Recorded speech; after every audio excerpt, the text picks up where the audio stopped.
पक्ष की जो जमीन है, हिंदू मुसलमान पोलराइजेशन, ध्रुवीकरण, मुस्लिम अगर नाराज होगा हिंदू एकजुट होगा, ये सब कितना वैलिड है, या फिर रेगुलेशन और मैनेजमेंट का जो तर्क है वो ज्यादा वैलिड है? मैं सुबह से ये डिबेट सुन रहा हूं जी। एक तो पहले आपका जवाब दे दूं, पॉइंट बाय पॉइंट जो रेज किया वो राजा ने रेज किया, डीएमके के राजा, जो बड़े अच्छे वकील भी हैं, और उनकी आपको प्रेजेंटेशन सुननी चाहिए। दूसरा, मेरा ये मानना है कि ये जरूर जाएगा कोर्ट में, और 2-3 मुद्दों पर ये ultra violence of the constitution है।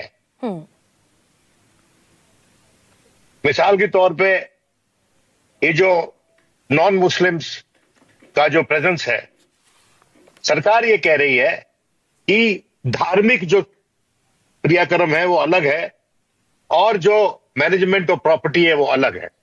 सरकार इसको सेग्रीगेट कर रही है और इनको सेग्रीगेट करके अपना आर्गुमेंट दे रही है। ये जाएगा कोर्ट के सामने ये डिसीजन के लिए, क्या ये संविधान के अनुरूप है, क्या ये फ्रीडम ऑफ रिलीजन के अनुरूप है।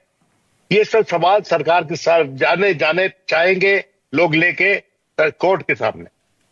और तीसरी बात, ये जो पूरा मुद्दा बनाया गया है कि कई लाख एकड़ की लैंड है, 18 लाख बताते हैं, और 663 करोड़ अर्निंग है वहां से, कि ये जहां से अर्निंग ज्यादा करके हम मफाद में काम करेंगे। और ज़कात वक़फ़ उसी के लिए होता है, और इट्स अ चैरिटी।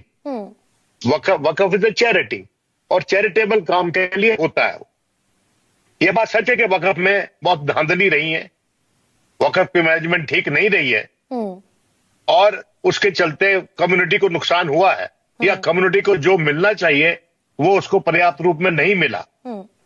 पर इसकी जवाबदेही उन लोगों की है जो चला रहे थे वक्त। अच्छा सर एक सेकेंड, ये मुसलमानों का सारा अपलिफ्टमेंट वक्फ संशोधन विधेयक के जरिए हो जाएगा क्या?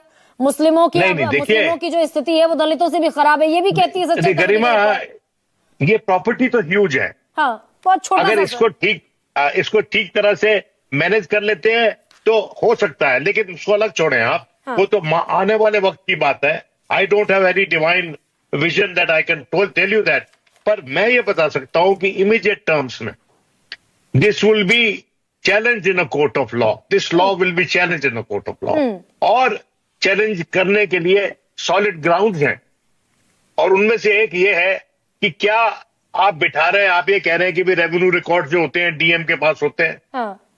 और DM is the right man.